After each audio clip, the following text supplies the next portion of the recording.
Hi, welcome back to another episode of Tuba People TV, where we talk about Arnold Jacobs all of the time.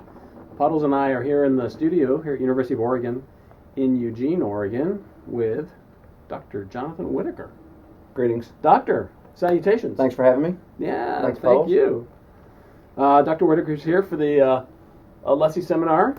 He's on the faculty and the administrator for the LESI seminar, and that's going on right now. It's going very well. Yep, we're 2/3 of the way done. We have a couple days left as we're filming this now, and big concert on Tuesday, and everybody goes back to their homes and practices for the next couple of years to sort of figure out how to implement all this information. That's great. Yeah. Well, it's great to have you here. Thanks. In case you don't know Dr. Whitaker, he's the professor of trombone at the very famous University of Alabama in Tuscaloosa. Yep. Is there like a finger sign that goes with Alabama? Usually, this Number usually, one? No, yeah, Okay. yeah. This, most of the time. Okay. Yeah, All right. it's this, and it's never any different than about that. Yeah. But yes. So. What about it? Or is there a finger sign? There's not. Oh, this is the thing. Okay. Yeah. Yeah, So far, no national championships. Yeah. But we're working Well, on it. We were pulling for you in 2010. We I can assure appreciate you. that. Yeah. We appreciate that. Yeah. Along the way, from Murray State and University of Minnesota and IU, you had some studies with Arnold Jacobs. I wonder if you can tell us about that. Sure. My undergrad teacher, Ray Conklin at Murray State, was a big advocate of Mr. Jacobs. I believe he actually maybe even taken a couple lessons, if I'm not mistaken. I don't want to be, I'm not exactly sure, but I think he did. Anyway, there were several of us, and Murray State is in West Kentucky, so it's a very far left part of Kentucky if you're looking on the map. And it was about 6 hours due south of Chicago. And so the first trip we made it had to have been, I think it was October of '95, somewhere in there. And I was about to finish. I had a couple years left of my undergrad.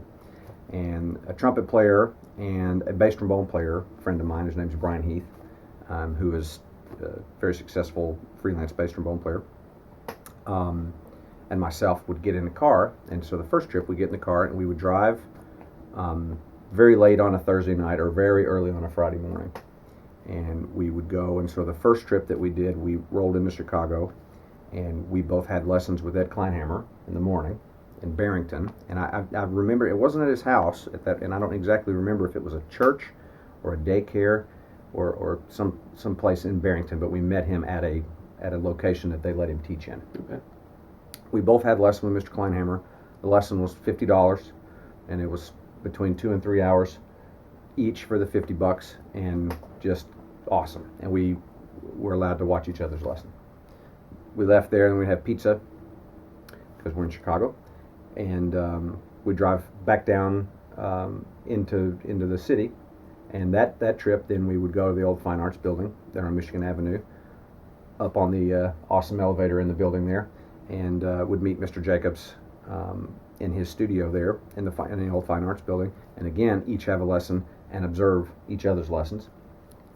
Then that first trip, we heard the Chicago Symphony. It was my first time hearing a professional orchestra in which I'd heard a couple of regional orchestras, but that was the first time of hearing a real orchestra. Heard the Tchaikovsky Fifth, and we got some hotel room the next morning. Then we drove to Oak Park, where Michael Mulcahy lives, lesson with Michael Mulcahy, and then more pizza, and then head back.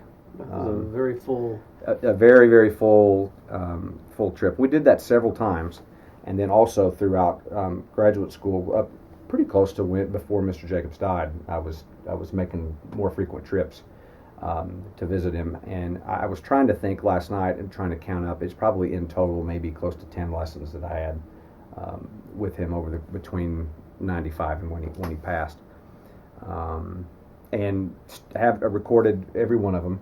And he allowed us to record every one of them, and they've since been digitized. And it's I revisit them every couple of years, and there are some pretty vivid memories of a few things that would happen in those, particularly those first couple of lessons.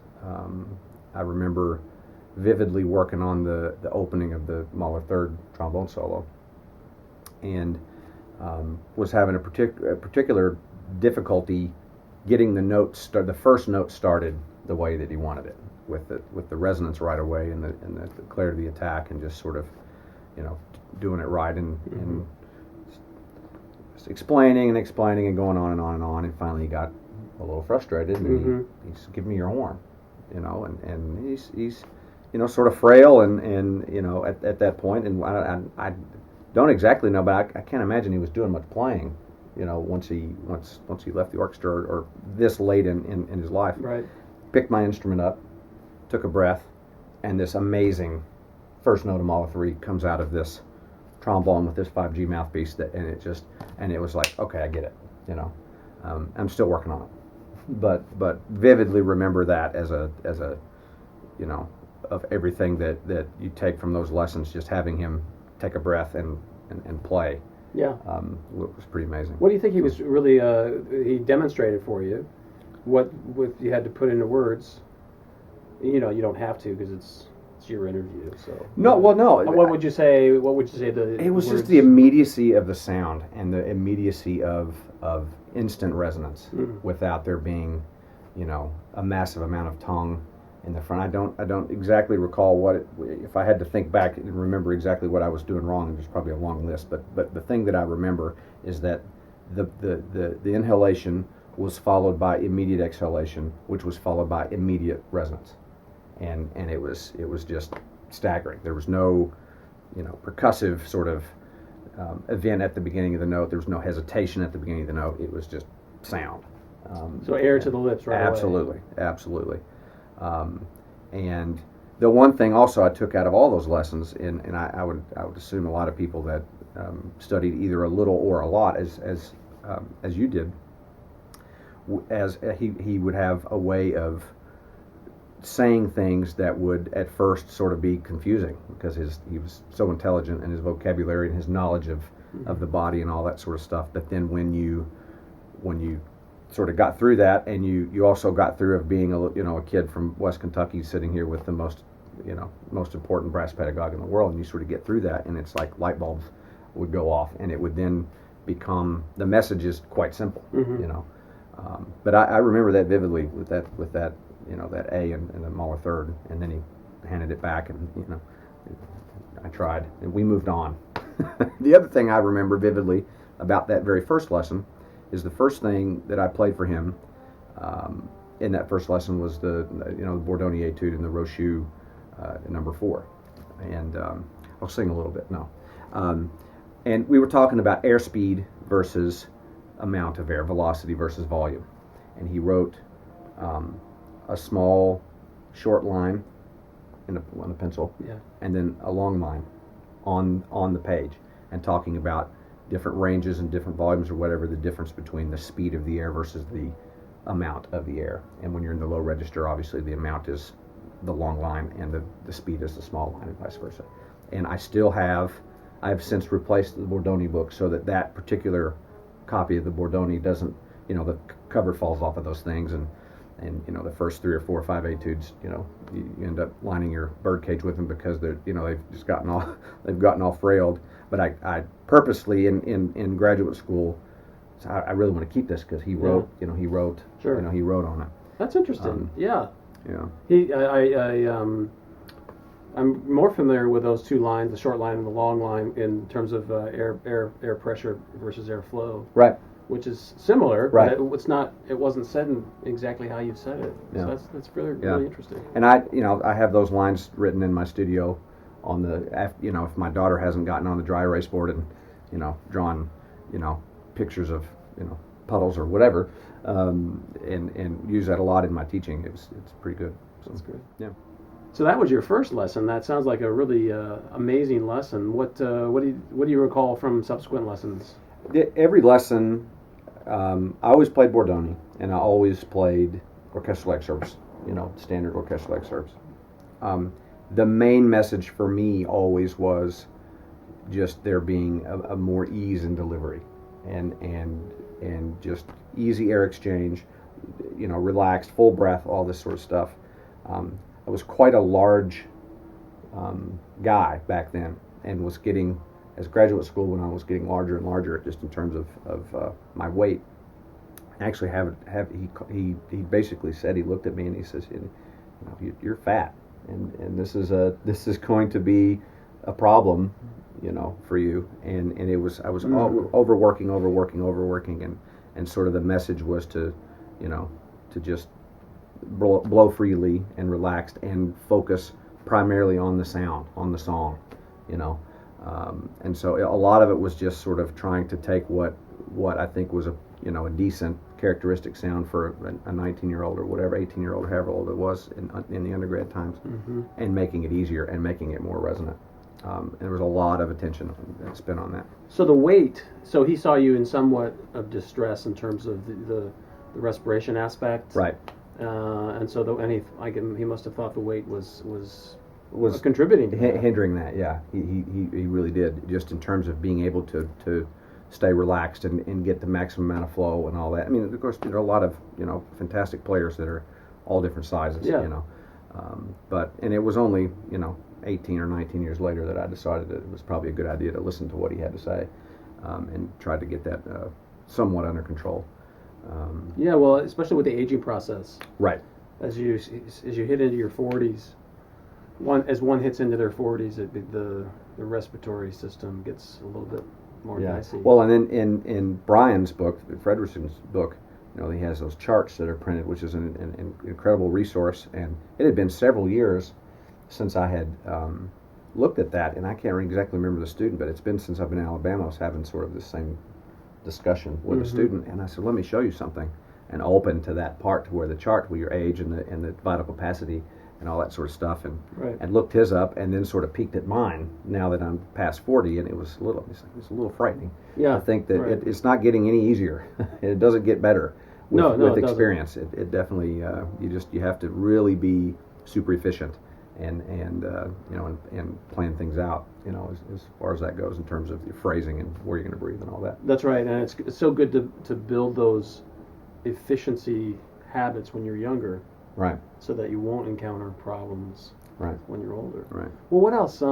Did he have you singing or playing the mouthpiece? We buzzed the rim quite a bit. I like to actually use the word. We played the rim. I mean, I like to play the mouthpiece and play the rim, not buzz it, because it's just a word thing for me. We did a lot of rim. We did a lot of I wouldn't say singing, but speaking. I remember, old low, and the one that was kind of funny to say is ki yi ti yi, to sort of show you where your tongue shouldn't be, and how that, and then he would have you, and just sort of with syllables and different ways of speaking to sort of show you this is incorrect, this is correct. Now take a breath and let's leave your tongue there and all that sort of stuff. But it was never, the instructions were never hold your tongue in this place. It was always, there was demonstration to show you how to do it, and then it was always think about the sound and make the sound. It was never while you're playing hold this here or hold that there. And I think that's that's pretty fundamental. I think at least in the people that I've been around that study with him, that it was all about the song. It was all about the wind, obviously. Right. We did a lot of those sort of things, a lot of buzzing, both on the mouthpiece and on the rim, the visualizer. I remember him singing more in the lessons than I remember me singing, and it could be that I was just scared to death, and I haven't listened to him in a little bit, but there was, and his voice was so resonant. Yeah. Even then. Absolutely. Later. Yeah. That's pretty amazing. Well, the key, the use of language. If he got you to just say oh, key oh, then he didn't have to tell you to hold your tongue down. Exactly. Just say oh. Exactly. Yeah. Exactly. Use the patterns of speech to get what you want. And that keeps you from getting all twisted and turned around, in your brain while you're playing about, physically trying to control, something that the product is the main goal, and by focusing on that product, your body figures out how to do it correctly. And I think that was sort of the gist of it. What do you remember about watching Brian's lessons compared to yours? I mean, were they similar, or were they? They were. You were two different people. They were quite similar, and I think Brian had, at that time when we first started going, he had been exposed a little bit to Mr. Jacobs and had actually had a lot more lessons than I had Okay. had. He had been up, I think, and maybe I'll get an email from Brian after this, and I've got this all wrong. We can put it in the comments on YouTube, but he had had several more lessons, and so I think mine were or his. It didn't take him as long in his lessons to sort of get things up to the level that Mr. Jacobs were wanting in the first part of the lesson, whether it be any sort of lip slur fundamentals. I do remember he would always ask me. I mean, the first thing he would say after, you reminded him where you were from, and all right, and sort of get all the, nice to see you, and those things out of the way. He would say, warm up, and he was sitting in the chair here, and I was sitting in the chair there. He was at his desk, and he would just listen to you warm up, and so okay, well, maybe I'll play lip slur. So anyway, the lessons always started with that. I think Brian's lessons at that time, he was more into particulars about phrasing and music making and maybe some detailed sort of stuff. And me, it was more sort of getting the song and wind sort of concept into my default. Yeah, because Brian had come to it earlier. Exactly. Wow. Now at IU, who did you study with there? My primary teacher was D. Stewart. He was the main reason I ended up going to Indiana for a couple reasons. One, just sort of his track record and sort of training players, and it seemed like a pretty logical progression, for me. Right before I went to Indiana, I was a band director for a year. Previous to that, I was in my graduate degree at the University of Minnesota and was fairly close enough to Chicago to be able to drive down, and so right up until maybe 6-8 months before Mr. Jacobs passed, I was still sort of studying, and so it seemed like a logical progression to go to Indiana and continue that. Yeah, because D. Stewart had a ton of study. Yeah, he had a ton of study with Mr. Jacobs, and a couple of things that I remember just about my time with Mr. Stewart in regard to Mr. Jacobs is his book. We have a copy of it here, Legacy of a Master. So any of the young guys out there watching this that may not know this publication, it's totally worth getting. And it's sort of a who's who list of brass players that studied with Mr. Jacobs, and Mr. Stewart interviewed these people and compiled this. I mean, we could read on and on and on, but it's these are names that people should know, and unfortunately the younger, there may be names in this that the younger people don't really know because they're not in the forefront. The other thing I remember is that a couple times, the 1984, I believe it was 1984 International Brass Congress at IU, they had the Trombone Association, the Horn Association, the tuba, and the trumpet all meet at once. And I wasn't around. I was around. I just wasn't there. I was 4th grade. But anyway, they did. Mr. Stewart got this thing together to where they honored Mr. Jacobs with a major award at this thing, a Lifetime Achievement Award or something. I can't exactly remember the title. He got a Grammy or an Emmy or something. It was the Golden Globe special Award. honorary. Right.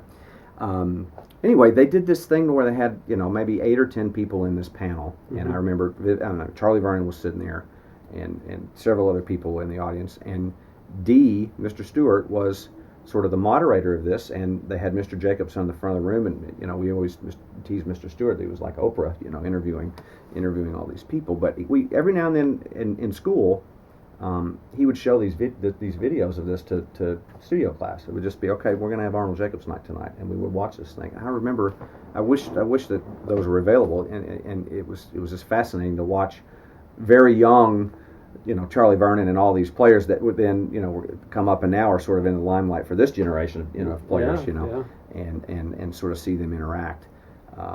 But Mr. Stewart's message was very, very much the same, Lots of just sort of ease of playing. Very much a big focus was wind from the lips. And in Mr. Stewart's,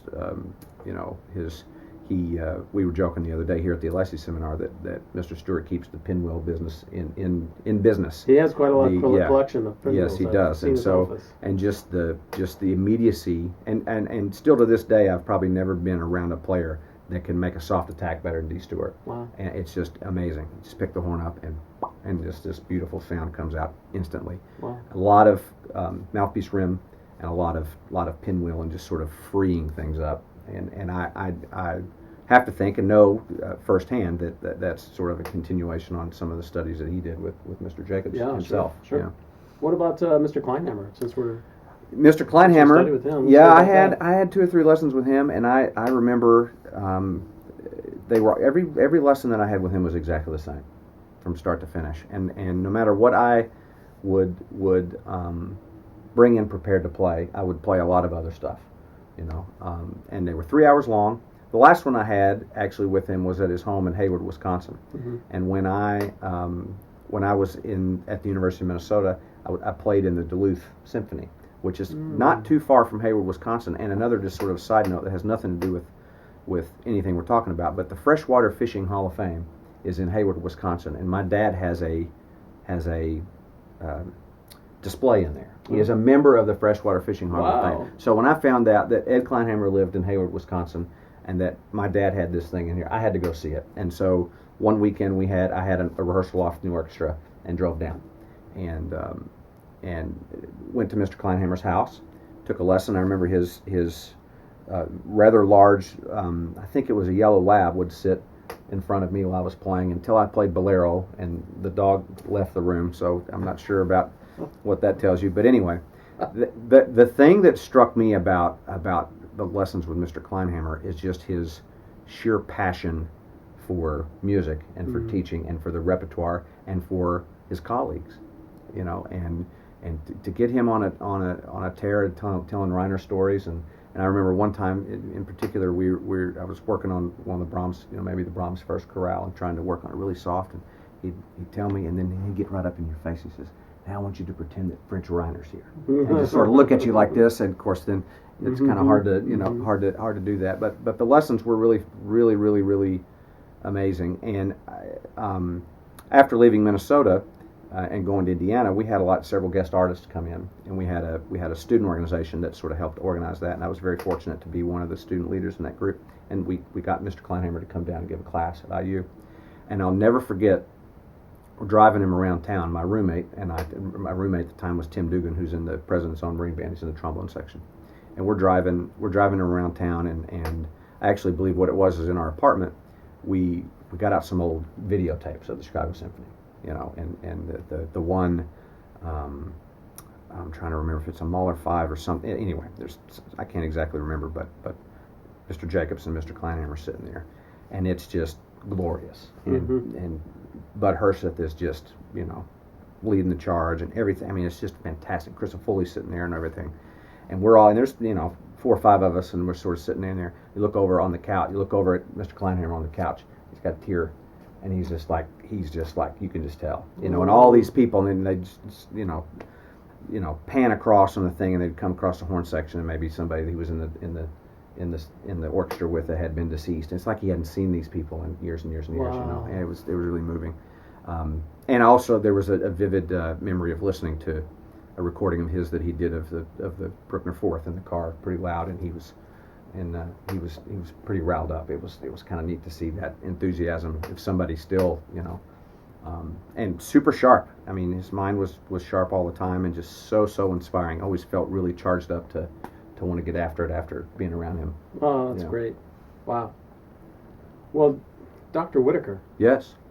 Can't thank you enough for I'm honored. Taking the time, because it's pretty busy. You guys are pretty busy at the Celessi seminar. We are busy. Luckily, I had an afternoon to where I'm in charge of the schedule, so I was able to schedule time to visit with you and Puddles meet Puddles. Yeah, very honored. I've been a fan. I mean, I've watched every one of the videos, and I get a little notification on my phone when you post a new one, and a lot of my heroes have been on this, and I'm flattered that you would even ask. I mean, I don't.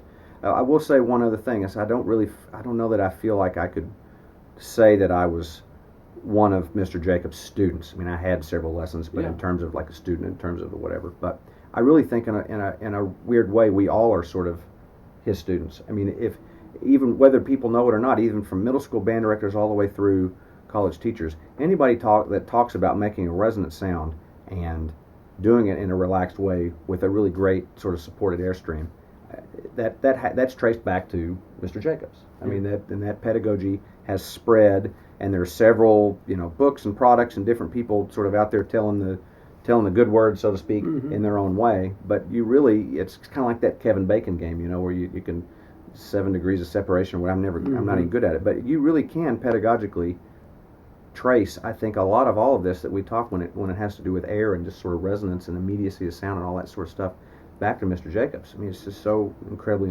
influential. It is, and he had so many decades to spread the information, and to so many different students who went and taught their students who came back and see him. Yeah. And they got the information from him, and then they go teach their students, and just a couple, 3 generations. So Puddles isn't really so fond. He told me while you were talking, he wasn't so fond of the Alabama finger sign, but he understands. Yeah. Okay. In spite of that, he'd like to present you with this new Tuba People TV swag. This is the new Tuba canteen. Yeah. And it says Tuba People TV, Puddle's favorite channel. So please Great. accept this. I with will, our, and I will use this back in Alabama, and I'm hoping to be able to set up a meeting someday for Puddles and Big Al. Okay, in sounds good. Tuscaloosa. So He says great. Yeah, good. Thanks a lot. And now back to you.